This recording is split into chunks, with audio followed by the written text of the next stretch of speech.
Hoje nós vamos conversar sobre um tema, chegando no fim de ano, as pessoas, vai surgindo as dúvidas, né? O pessoal aí que, trabalhadora, a própria empresa também, como fazer com 13º, férias, como agir em situações, como pagar, o que acontece se a gente não pagar dentro do prazo. Enfim, existem inúmeras dúvidas, né, em como proceder nessa situação. Então, é um tema que vale a pena a gente parar um pouquinho, bater um papo, esclarecer algumas dúvidas. O pessoal que está chegando, se quiser fazer pergunta, fica à vontade. E, Dr. Denner, nós estamos num momento aí que seria interessante, antes da gente entrar nesse tema, eu até queria fazer um paralelo aí com a questão do que nós estamos passando ainda, os resquícios da eleição, porque quando nós falamos disso, nós estamos falando de efeitos no contrato de trabalho, né? Nós vimos aí recentemente que algumas pessoas fizeram manifestações a favor aí, né, de um deputado, perdão, de um presidente, contestando o resultado das eleições, e aí gerou um transtorno social, né? Houve muita paralisação, enfim. O que acontece?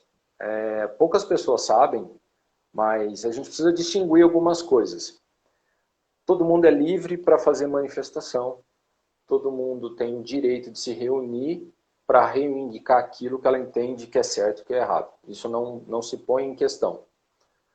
No entanto, quando as pessoas se reúnem para pedir o objetivo da manifestação, o foco dessa manifestação, quando elas se reúnem para atacar, para pedir algo que a lei considera como ilícito, nasce um problema, né? Então, poucas pessoas sabiam, e sabem hoje, mas você se reunir com o intuito para pedir que as Forças Armadas destituam um poder e jogue tudo na mão de outro, né? A gente tem no Código Penal uma previsão que fala que isso é atentado contra o Estado Democrático de Direito. E aí gera alguns problemas. Por quê? Você responde por crime, né? Você vai ter essa possibilidade aí de ser processado, ser condenado, né? E também existe o que infelizmente aconteceu aqui na nossa região, houve ali um acidente, um atropelamento, e isso trouxe um problema. Às vezes a gente pode estar olhando e falar, pô, mas o que isso tem a ver com o direito do trabalho e tal, né? Poucas pessoas sabem, mas se você for preso provisoriamente, ou seja, você praticou um crime e você, por algum motivo, como foi o caso do cara que atropelou as pessoas, então ele está preso nesse momento, preventivamente, então ele vai ficar uns dias fora, né? Se esse cara é trabalhador, como fica o contrato de trabalho dele? A empresa pode demitir ele por justa causa, não pode? Então, é só um fator aí, uma dica, e até uma orientação que a gente deixa, para o seguinte. Gente, se você for preso preventivamente, o seu contrato de trabalho fica suspenso. Ou seja, a empresa não vai precisar pagar o seu salário. Só um minutinho, doutor, cortou aqui e travou um pouquinho a conexão. Isso. Eu estava só explicando, pessoal, o seguinte, se você vai preso preventivamente, né, você vai ficar um tempo ali guardado, o seu contrato de trabalho ele vai ficar suspenso. Em sendo assim, a empresa não tem obrigação de pagar o seu salário. Exatamente. Então isso, e todos os efeitos daquilo, né? E é muito bom as pessoas saberem o seguinte, se você ficar 6 meses, mais de 6 meses, com o seu contrato de trabalho suspenso, o seu direito às férias, que é um dos temas da nossa live hoje, também ele sai de É cena. perdido. Você perde ele, exatamente. Sim, Então, sim. é um ponto. E o segundo ponto, que é o mais complicado de tudo isso, é que se a pessoa for condenada nesses crimes que nós mencionamos de contra a questão do Estado, a pena é de 4 a 8 anos de reclusão. Ou seja, ela pode ficar guardada, ela ficando guardada na cadeia, tendo uma sentença que condenou, transitou em julgado, a empresa pode mandar embora por justa causa. Exatamente. Então, aqui fica muito, muito claro para as pessoas a ideia de que, gente, cuidado com as redes sociais, fazer manifestações e tal, pode respingar na parte do direito do trabalho. E a empresa tem o direito, às vezes, de demitir, e o trabalhador, infelizmente, pode correr esse risco. Eu não sei se o doutor tem algum acréscimo aí para fazer, mas eu acho que esse era um ponto interessante para citar, né? Sim, é um ponto muito interessante, justamente para deixar claro para o trabalhador que o direito à liberdade de expressão previsto na Constituição ele não é absoluto. Nenhum direito, na verdade, é absoluto, né? Então, a manifestação como direito, perfeito. O problema é que o objeto da manifestação, em alguns momentos, pode gerar problemas, e como prevê o parágrafo único do artigo 286 do Código Penal, é crime. A incitação das Forças Armadas contra os poderes constitucionais. A pessoa pode responder por um crime, e isso pode gerar efeitos negativos no contrato de trabalho, como você bem trouxe aí, a suspensão do contrato, com consequente não pagamento de salário, dependendo do tempo em que ficar preso, pode perder férias, e até uma justa causa. Então, aí para o pessoal, só toma cuidado, porque isso pode gerar problemas. Eu acredito que ninguém queira problemas no fim de ano aí, né? E aí, vamos então, encerrando esse papo, vamos entrar no tema nosso da live, que é férias e 13º, né? Vamos entrar no ponto do 13º, porque muitas pessoas não conseguem entender a essência, de onde veio, por que tem isso, né? Às vezes a pessoa só, eu tenho direito, mas por que você tem direito? Então, se o doutor puder dar uma palhinha aí para nós, explicando esse ponto envolvendo o 13º, seria bom. O 13º é o salário mais esperado do ano, né, para a maioria da classe trabalhadora. Mas é importante a gente iniciar essa nossa conversa então um pouquinho sobre o aspecto histórico do direito ao 13º. O 13º não é algo recente, ele foi sancionado como lei em 1962 pelo então saudoso presidente João Goulart. E já completando aí 60 anos de existência. O que é preciso entender é que, no contexto histórico da época, os patrões já tinham o hábito de pagar uma gratificação natalina no final do ano. Já era hábito de muitas empresas. Isso gerou uma onda e, por consequência, um projeto de lei que foi aprovado pela Câmara da época e sancionado pelo presidente da República. Muito se tinha, na época, surgiu a polêmica de que a aprovação do 13º quebraria empresas, por consequência, extinguiria empregos. Isso não se efetivou na prática, porque já estamos há 60 anos com esse direito.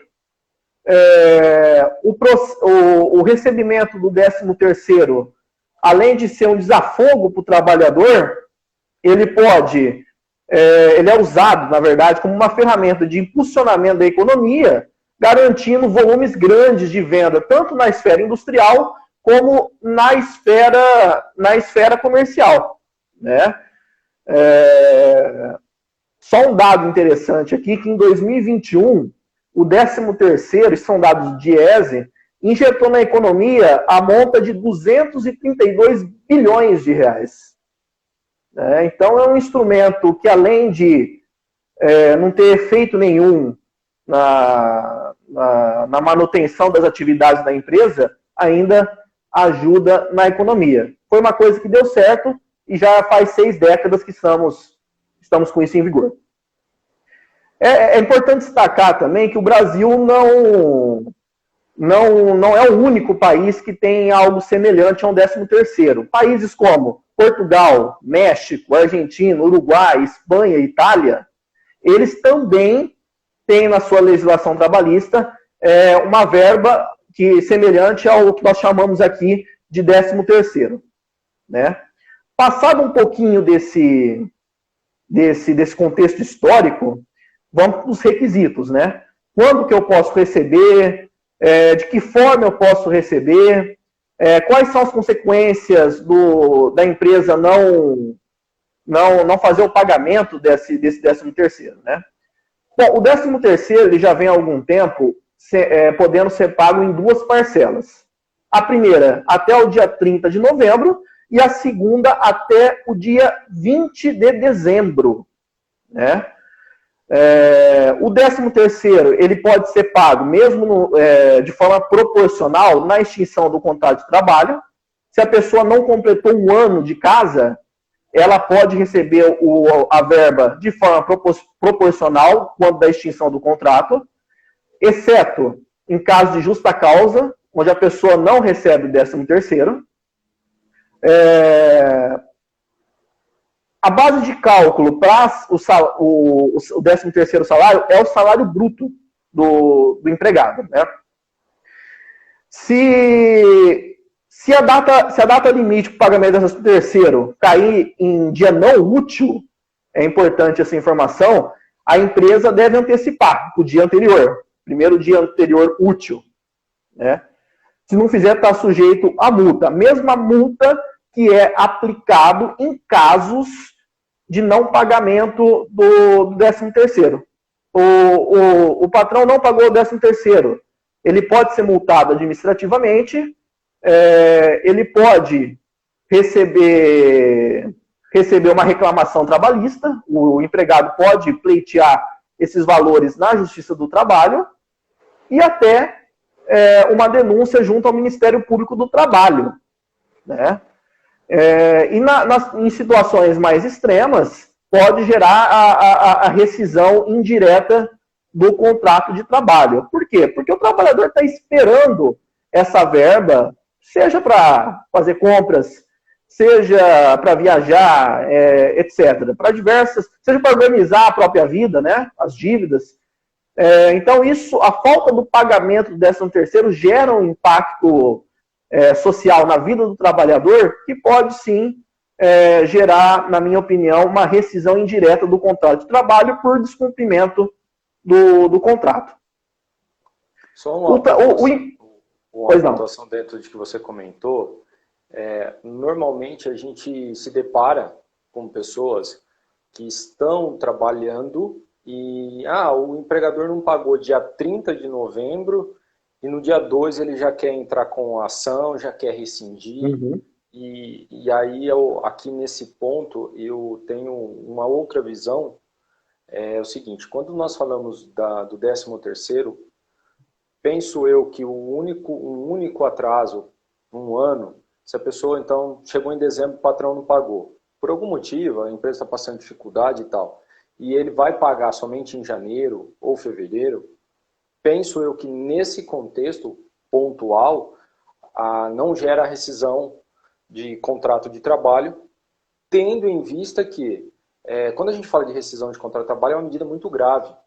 E aí a Justiça do Trabalho ela vai sopesar alguns fatores. Eu não ignoro a questão da aplicação da multa, a questão dos juros e atualização que a empresa terá que pagar Sim. para o trabalhador.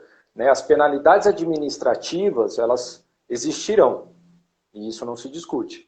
Mas a ponto de rescindir o contrato de trabalho pelo simples atraso, um simples atraso do 13º, eu acredito que não é o suficiente, tá? Mas nada impede, dentro do que nós estamos falando, do próprio trabalhador reivindicar esse direito na justiça. Sim.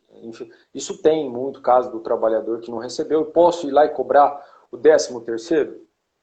Ele pode. A questão é, a empresa pode demitir ele agora? Porque ele entrou com uma ação trabalhista para cobrar o 13º? É uma questão interessante, né?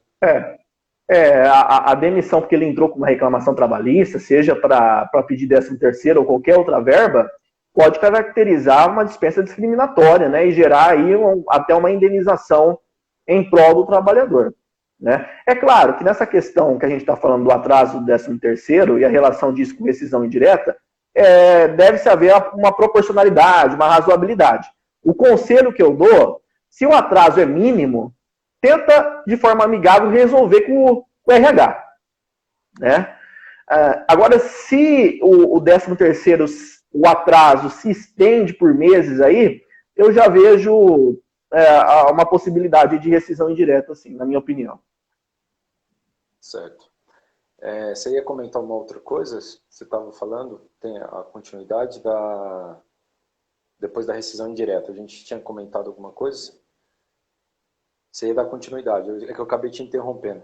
Ah, sim, sim. Não, e aí eu só queria concluir, dentro desse aspecto histórico e dos requisitos para o recebimento do 13º, que aí a questão do empregador, ele não tem obrigação de pagar todos os empregados do 13º no mesmo mês. Aí é uma organização interna da empresa, mas é necessário que pelo menos se respeite o prazo legal previsto na legislação trabalhista. Essa questão do 13º, então, a gente percebe que ela tem algumas variações, alguns pontos, né? Uma questão que você mencionou e é importante, a empresa ela pode se programar, esse mês eu vou pagar um fulano tudo de uma vez e o ciclano no outro mês, então isso é uma organização da empresa. E o ponto de tudo isso depende de caso a caso, né? Depende da situação, a empresa tem que cumprir. É natural que, como todo ano, muitas empresas vão, por vários motivos, não pagar, mas é bom o trabalhador ele entender quais são os direitos dele, o porquê que é isso. Um outro fato que eu acrescentaria no que foi dito, a pessoa que faz horas extras constantemente, ou seja, quase todo mês, não tem banco de horas, não tem nada, aquele valor de hora extra que ele recebe, reflete também lá no 13º, tendo em vista que a justiça chama isso de habitualidade, né? Então, se você recebe direto hora extra, isso também pode vir a refletir ali na frente, então, dado a natureza da verba, então isso é importante fazer essa ponderação. Sim, perfeito. Bom, a outra dúvida também que surge muito aí com a galera é férias, né? É muito comum chegar em fim de ano, as empresas parar, seja porque o mercado dela ali não é aquecido, então ela tem que reter alguns custos, a programação interna da empresa, seja mesmo por uma cultura, simples, pura cultura da empresa, né? E geralmente a galera para ali beirando Natal, Ano Novo, ou para o mês inteiro, e aí surgem muitas dúvidas, porque existem as férias coletivas e as férias individuais. São dois contextos diferentes, que são tratados pela lei com algumas peculiaridades. Bom, quando nós falamos de férias coletiva, o que o pessoal precisa entender? Primeiro, tanto a férias coletiva quanto a férias individual, ela vai acontecer de acordo com o interesse da empresa. Ou seja, quem vai determinar quando isso vai acontecer é a empresa. Parênteses, tem que seguir dentro do prazo da lei. Então, a lei dá um prazo para a empresa também resolver. Então, não é a empresa dar quando bem vem na telha, mas dentro daquele parênteses que a lei dá, então a empresa poderá fazer essa questão de escolher quando. O que difere as férias coletivas da férias individual? Nas férias coletivas, a empresa ela deve fazer o seguinte, ela tem que pegar um comunicado e informar o Ministério do Trabalho e do Emprego, olha, aqui na minha empresa, seja a empresa como um todo, seja um setor, nós vamos parar por um tempo. Tá? Então ela tem que fazer essa comunicação com 15 dias de antecedência da ocorrência das férias. Então, vamos pensar em dezembro, se nós vamos parar do dia 20 de dezembro até o dia 5 de janeiro, o que nós temos que fazer? A empresa tem que chegar até o dia 5 de dezembro e comunicar ao Ministério do Trabalho, olha, nós estamos saindo de férias. Aí, a outra questão que a empresa tem que fazer, mencionar qual é o setor e quando volta. Então, o setor da minha empresa A está saindo de férias e nós vamos voltar a tal data. Feita essa comunicação, que é uma obrigação administrativa, ela tem que comunicar ao sindicato da categoria também. No mesmo prazo, então ela vai pegar essa cópia e vai informar o sindicato. Vai falar assim, ó, sindicato, nós estamos parando, tá? Então tá aqui em forma. E o terceiro requisito é deixar um aviso no ambiente de trabalho que acontecerá a férias coletiva. Veja que quando a gente fala de férias individual, não tem essa necessidade desses comunicados prévios. Basta comunicar diretamente com o trabalhador. Mas quando se trata de aspecto envolvendo a coletividade dentro do ambiente de trabalho, a lei fala que a empresa é obrigada a entrar em contato e seguir esse passo a passo. A outra questão, e aí surge um grande ponto, né? Quanto tempo é as férias coletivas? Tem empresas que faz 15 dias, tem empresa que faz 10, tem empresa que faz 20, tem empresa que tira os 30 dias. Isso é peculiar. O que a lei vai falar nas férias coletivas? As férias coletivas ela pode ser fracionada 2 vezes ao ano. Então, se por motivo e necessidade da empresa ela quiser fracionar as férias, ela pode, desde que esses períodos de fracionamento, nenhum dos dois, seja inferior a 10 dias. Então, eu posso parar 15 agora e 15 no meio do ano. Ou, se eu quiser, eu posso parar 10 agora e 20 depois. Isso não tem problema. E o ponto importante, você deu férias coletiva, isso influencia nas férias individuais. Então, a pessoa, aquele direito que ela tem individual, ela está exercendo junto com o grupo. Então, a partir do momento que a pessoa saiu de férias coletiva, aquele período que a gente fala do período aquisitivo do direito, né? Esse período começa a contar a partir de que ela volta. Ou zera as férias individuais e começa de novo. Então, é bom a gente ter essa noção, porque algumas empresas vão parar. E aí isso vai influenciar.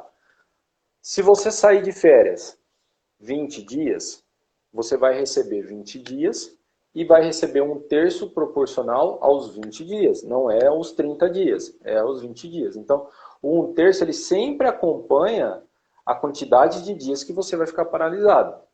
Diferentemente das férias individuais, né? Nas férias individuais ali a negociação pode ser outra forma. Então, férias coletivas 2 vezes, no mínimo 10 dias. Cada período, não pode ter abaixo de 10 dias, melhor dizendo. Com relação às férias individuais, eu posso fracionar ela até em 3, desde que um período não seja inferior a 14 dias corridos e desde que os outros períodos não sejam inferiores a 5 dias. Então, existe uma diferenciação de férias coletiva, férias individual. É bom as pessoas entenderem essa diferenciação, porque pode ser que chega no fim do ano, só você individualmente tira férias. Se for só você, é uma coisa. Se for a empresa como um todo, é outro contexto. Um outro ponto, doutor, que eu vejo, e acho que a gente se depara muito com isso aqui, né? As pessoas falam assim, eu saí de férias na sexta-feira. Minhas férias iniciou na sexta-feira. Então, eu trabalhei até quinta, né? E saí de férias na sexta. Esse é um problema que é desconhecido porque é novo. A legislação veio recentemente, isso veio agora na reforma trabalhista, e falou o seguinte, olha, as férias não podem começar 2 dias antes, seja de um feriado, seja do descanso semanal remunerado. Ou seja, aquele dia que a pessoa não trabalha, que é a folga dela, e mesmo assim ela recebe. Esse outro é um fator interessante. Por quê? Se a empresa não observar isso, pode gerar descumprimento administrativo, gerar multa e até, a depender da situação, tem juiz que condena a empresa até pagar as férias em dobro. A gente sabe que recentemente teve uma mudança aí, né, referente a essa questão das férias, que o TST tinha uma súmula, então o STF veio e derrubou aquela súmula, mas nós temos esse ponto. Questão interessante, as férias devem ser pagas até 2 dias antes da pessoa sair também. Esse é um ponto interessante, porque a pessoa precisa ter o dinheiro para usufruir das férias, né? Então, fracionar o pagamento das férias, aquele negócio assim, vou te dar 1/3 agora, 1/3 no meio das férias, e quando você voltar eu te dou o restante. Isso não pode. Você tem que pagar antes da pessoa sair. Se não pagar, aí você pode gerar os problemas. Por que tem que pagar antes? A pessoa usufruir daquele período de descanso com dinheiro, para poder pagar as contas, poder fazer um passeio, poder fazer alguma coisa. Então, tem um objetivo, né? Até aqui, eu não sei se o doutor tem alguma ponderação, mas esses fatores é importante as pessoas entenderem, porque as férias coletivas não vai poder começar numa sexta-feira. Então, se você for computar as férias, começa a partir de segunda-feira. Aquele sábado, domingo, não pode começar as férias. Um outro fator também, que normalmente as pessoas não observam. A falta de fazer isso por escrito. Faz por boca. né? Ó, você vai entrar de férias tal dia. Até recentemente uma pessoa falou comigo aqui, a empresa falou para ela, ó, tuas férias começam dia 3. Só que a pessoa programou a viagem, organizou tudo, só que houve um erro do RH, e na verdade não era dia 3 que ia começar dia 6. Então, essa questão de entrar no dia 6, houve um problema da viagem da pessoa, ela perdeu o direito de viajar, porque a empresa não liberou, e teve um problema. Por quê? Foi de boca. Esse negócio de ser de boca é complicado. Então, se você vai estabelecer férias por escrito, ó, você vai sair tal dia, você vai voltar tal dia. Então, tem, eu acho que essas ponderações, e um ponto também crucial e aí as pessoas perguntam, mas eu não tenho um ano de trabalho, eu tenho direito das férias coletivas? Entrei agora, eu tenho direito de sair de férias, mesmo não completado um ano? Então, a empresa pode conceder essas férias para você, mas isso vai abater nas suas férias individuais, zerando inclusive a contagem do prazo. Então, a pessoa com menos de um ano de trabalho, ela pode usufruir sim das férias coletivas. No entanto, ela precisa entender que a partir da volta ali, aquele período das férias começa a contar de novo. Lógico, proporcional. Quem tem 10 meses de trabalho não tem o mesmo tempo de férias que uma pessoa que tem 12 meses. Então a empresa precisa estar ciente desse contexto, negociar com o trabalhador, ver quanto que dá, tudo certinho, para não ter problema, né? Então, esse é um outro fator. Só parar aqui um pouquinho rapidinho, Mauro Truzzi, nosso ilustre professor, delegado, passou aqui para deixar um abraço. Um abraço, Maurão, obrigado por comparecer aqui. Um abraço, professor. Ao pessoal que entrou aqui, ó, o Vitinho entrou, Angélica, Rodrigo, Luana, Luiz Fernando. Só fazer uma ponderação, o Luiz Fernando fez um comentário aqui atrás, só para pontuar. A questão de ocorrência de crime não é tão simples e demanda o preenchimento de vários requisitos. Você quer fazer alguma ponderação, doutor? Não. Sobre esse comentário? Só essa questão que o Luiz Fernando falou, realmente não é simplesmente ir lá na rua e você já praticou o crime, né? Para quem está chegando agora, nós estávamos falando sobre manifestações que podem refletir no contrato de trabalho. Realmente, não é simplesmente sair na rua. Porém, se houver uma investigação e você for condenado, for preso por algum motivo e a polícia entender quem vai falar se é crime ou não, é a polícia investigando e o Ministério Público lá eventualmente oferecendo a denúncia, né, junto com o Judiciário. Então, sendo esse contexto, gera os efeitos, mas pura e simplesmente quem vai dizer isso é as autoridades, não somos nós. Exatamente. Aqui, né? Então, é só o paralelo. A Silvinha fez uma pergunta, se o doutor puder responder, quem está recebendo auxílio-doença? É pago o 13º pela empresa? O auxílio-doença é um benefício dado concedido pelo INSS, preenchido, claro, os requisitos legais.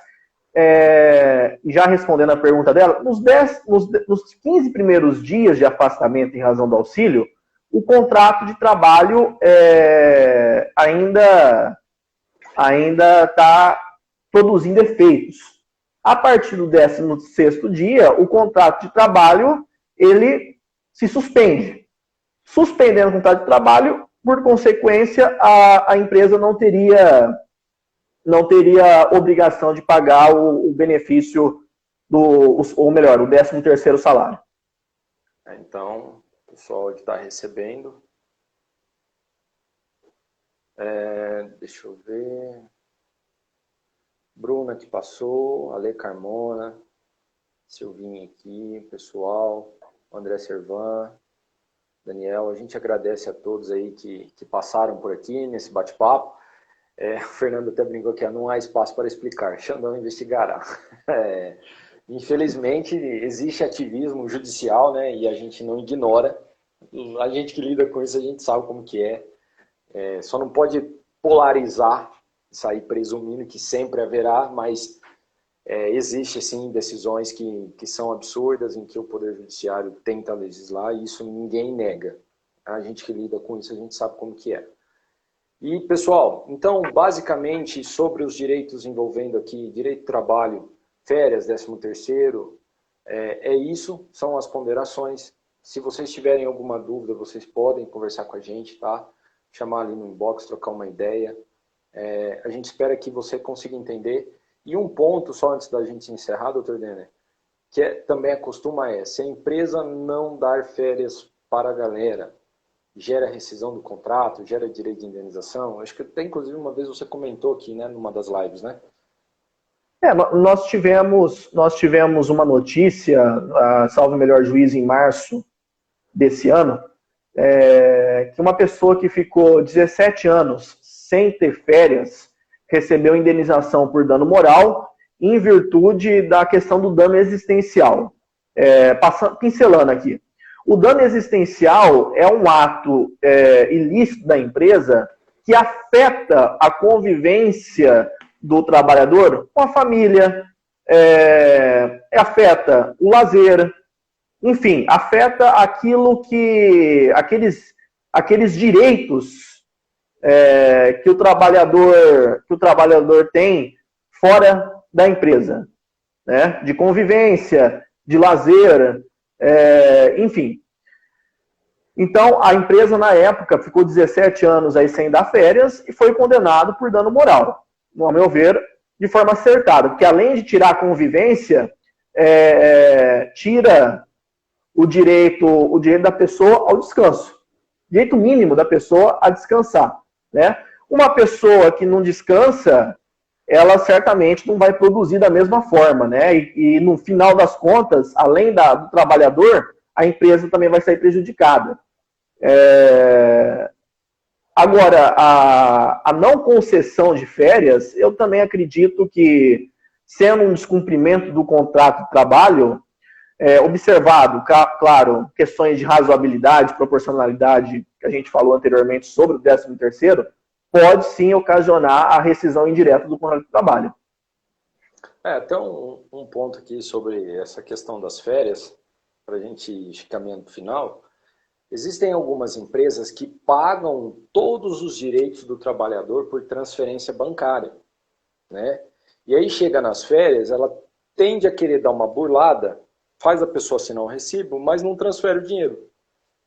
E aí a gente vê algumas decisões judiciais que desconsideram os recibos assinados.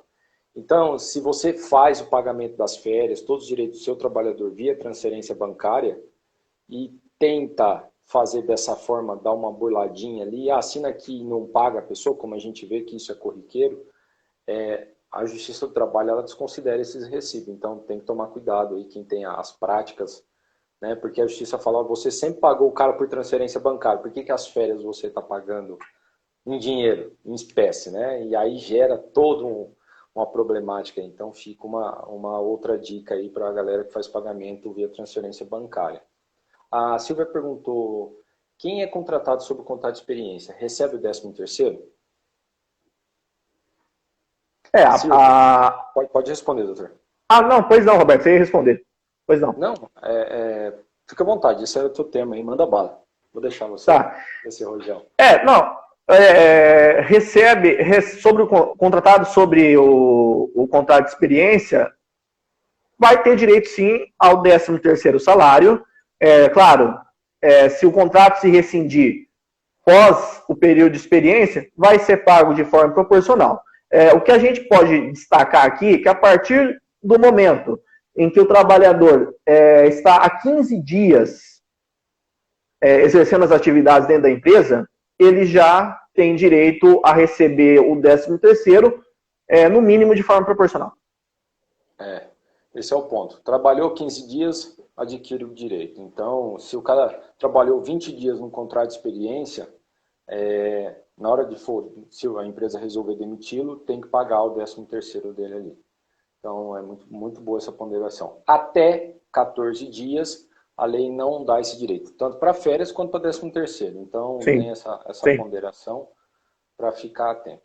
Bom, doutor, nós já estamos aqui já com o nosso tempo estourando.